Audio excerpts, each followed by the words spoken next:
नमस्कार, मैं Dhananjay Kumar, the public India में आपका स्वागत है।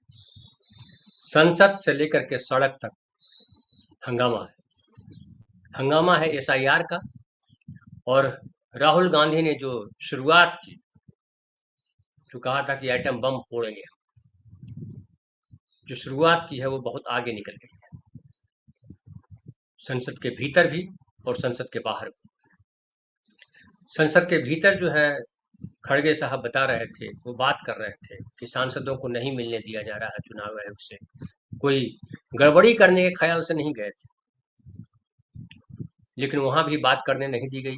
बाकायदा नड्डा साहब ने कहा कि अभी दूसरे विषय पे बात चल रही है, ये नहीं जाना चाहिए रिकॉर्ड में। और जो आसन पे बैठे हुए थे सांसद, जो उनकी गैरहाजिरी में जो सभापति उपसभापति है, उनकी गैरहाजिरी में उन्होंने कहा कि यह नहीं जाएगा। संसद के बाहर भी जो है तमाम सांसदों ने प्रदर्शन किया, और वहां से था कि संसद से निकल करके वो जाएंगे चुनाव आयोग के दफ्तर तक, लेकिन उनको रोका गया। कहा गया कि बस आ रही है, बस से जाएंगे, और फिर जो है बैरिकेड लगाए गए और उनको जाने से रोका गया। सांसदों ने लगातार प्रदर्शन किया, पूरे विपक्ष के सांसद, तमाम पार्टियों के सांसद, महिला सांसद, पुरुष सांसद, इवन शरद पवार और खड़गे साहब भी थे। तो तमाम सांसदों ने प्रदर्शन किया। उसमें एक सांसद जो है बेहोश भी हो गई, प्रिया सरोज, उनको तुरंत अस्पताल की तरफ ले जाया गया। तो पूरा का पूरा मामला जो है वो गर्माता जा रहा है, और ऐसा लग रहा है कि सरकार एक तरफ, विपक्ष दूसरी तरफ। और लोकतंत्र में जो आवश्यक होता है कि सत्ता और विपक्ष दोनों मिलकर के काम करें, वो दोनों के रास्ते अलग साफ साफ दिखाई पड़ने लगे। विपक्ष के पास कोई रास्ता नहीं है सड़क के अलावा, आम आदमी के पास जाने के अलावा, जन आंदोलन के अलावा। और सरकार जो है एक उस रास्ते पे चल रही है जहां फिर केवल जो है संवैधानिक संस्थाओं के सहारे, या कहिए सत्ता पे अपनी पकड़ बनाए रखने के सहारे वो काम कर रहे हैं। अब तो देखिए सेना को भी आगे कर दिया। जो कह रहे हैं सेनाध्यक्ष भूपेंद्र द्विवेदी जी कि बहुत जल्द युद्ध होने वाला है, हम उसकी तैयारी कर रहे हैं। इसका मतलब क्या है? उन्होंने इसके पहले वायुसेना के अध्यक्ष ने भी कहा था कि हमने 6 विमान मार गिराए थे पाकिस्तान के। ऑपरेशन सिंदूर के दौरान सेना के लोग ब्रीफिंग कर रहे थे, उसमें ये सब बातें नहीं थी। अब वो बातें आ रही है तो साफ साफ दिखाई पड़ रहा है कि सरकार जो है सेना को आगे कर रही है। जानती है सरकार की सेना पर जो देश के विपक्ष है उनके नेता कमेंट नहीं करेंगे, क्योंकि सेना पर कमेंट करने का मतलब कुछ और हो जाएगा, और सेना से राजनीतिक बयान दिलवाए जा रहे हैं। ये दुर्भाग्यपूर्ण है। सेना किसी पार्टी की नहीं होती है, सेना राजनीतिक बयान देने के लिए नहीं होती है। सेना का काम है फैक्ट रखना, देश की सुरक्षा की बात करना, सरकार का बचाना सेवा सेना का काम नहीं। जो पब्लिक का जो इश्यूज हैं, जिस पर आंदोलन चल रहे हैं देश में, उससे भटकाना सेना का काम नहीं। लेकिन युद्ध की बात करने का मतलब क्या है? किस मंशा से दिया गया ये बयान कि बहुत जल्द युद्ध होने वाला है? पाकिस्तान के सेना अध्यक्ष अगर ये बयान देते हैं कि अगर हम पे हमला किया गया तो हम जो है आधी दुनिया को समाप्त कर देंगे, समझ में आता है पाकिस्तान के भीतर जो है सेना और राजनीति दोनों मिक्सअप है। लेकिन हिंदुस्तान में ऐसा नहीं रहा।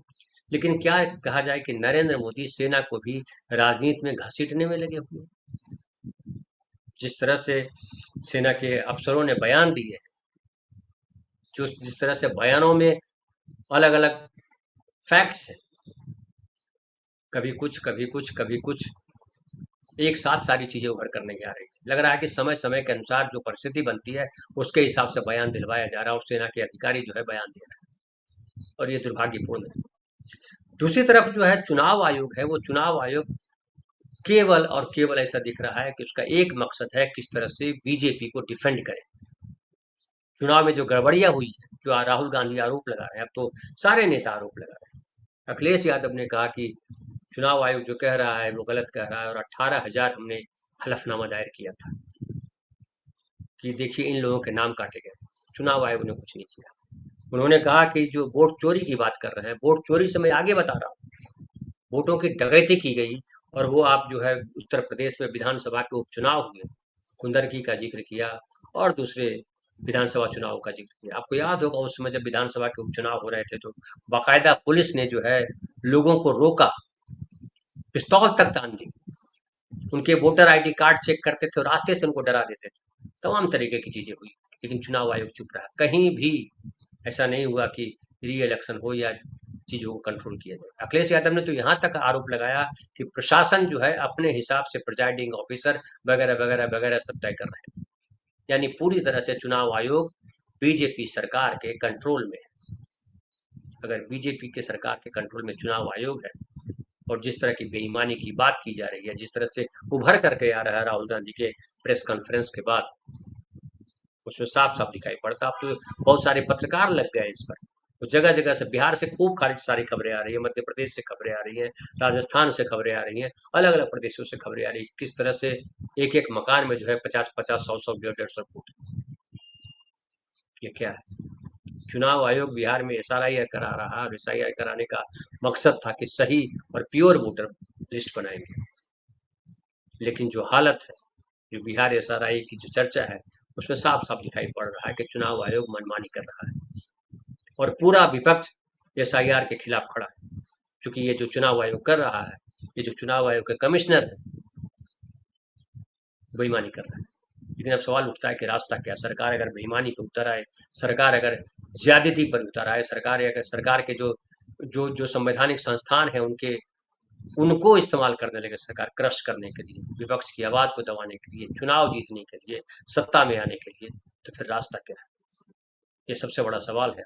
और रास्ता है प्रदर्शन, जनता के बीच उतरना, लोगों को ये महसूस कराना कि देखो ये सरकार बेईमानी कर रही है, ये सरकार गलत कर रही है, ये सरकार आपके वोटों का सम्मान नहीं कर रही है, ये सरकार आपसे आपके वोट देने का अधिकार छीन रही है।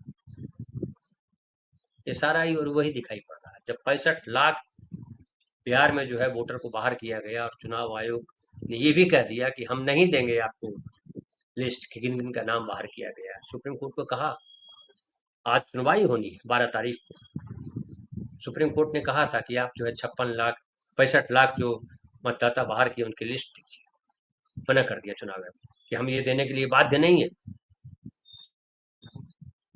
ये क्या है? लोकतंत्र में बाध्यता जो है सबकी है। अगर किसी की नहीं बाध्यता है वो तो नागरिकों की, वो कानूनी मसलों में है कि वो क्या बयान दे नहीं दे, उसकी मर्जी।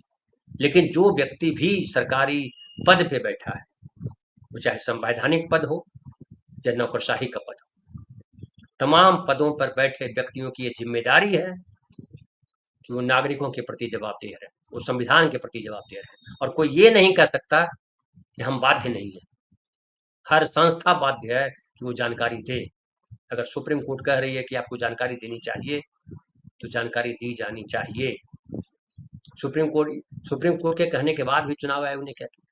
वोटर लिस्ट में शामिल करने के लिए जो डॉक्यूमेंट लगने थे, जो इसमें आधार कार्ड इंपॉर्टेंट कह रहा था, सुप्रीम कोर्ट ने कहा था कि आधार कार्ड, उसमें राशन कार्ड और वोटिंग कार्ड आप शामिल कीजिए, नहीं किया।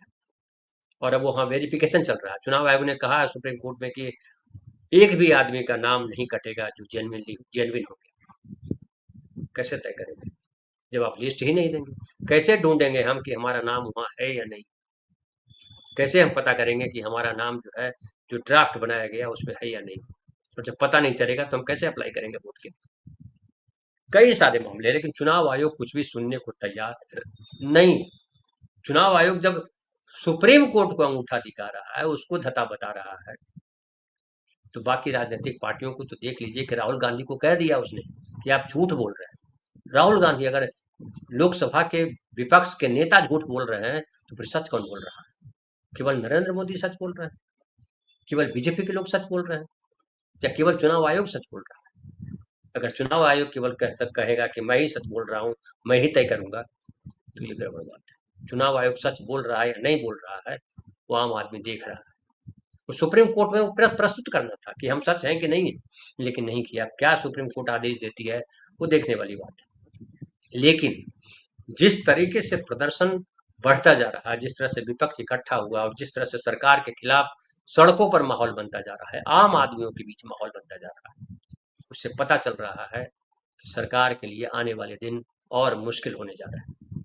और सरकार तमाम फ्रंट पे, चाहे विदेशी मोर्चा हो चाहे देश में हो, दोनों जगह घिरते नजर आ रहे हैं। लेकिन जैसा कि जानते हैं कि ये सरकार जो है तमाम लोकतांत्रिक प्रक्रियाओं को रोकने में मास्टर हो गई है। उससे हिचकती नहीं है, संवैधानिक संस्थाओं का अपने लिए इस्तेमाल करने में से चूकती नहीं है, नैतिकता का कोई ख्याल नहीं। ऐसे में कैसे चलेगा लोकतंत्र? और लोकतंत्र बचाने की जिम्मेदारी किसकी है? केवल विपक्ष की है। और अगर सरकार इस तरह का बिहेव करे जिसमें लोकतांत्रिक तमाम मूल्यों का क्षरण हो जाए, उसे रौन दिया जाए, चौपट कर दिया जाए, तो फिर आम आदमी को आगे आना होगा। और राहुल गांधी ने जो वीडियो जारी किया है, जिसमें कहा है कि आप सब जुड़िए, आह्वान किया है आम आदमियों का, आम लोगों का, ये जरूरी हो गया कि आम आदमी उसमें शामिल। नहीं तो अगर इसी तरह से सरकार चलती रही तो फिर लोकतंत्र और नागरिकों की सुरक्षा खतरे में पड़ जाएगी। फिलहाल इतना ही। बहुत बहुत धन्यवाद।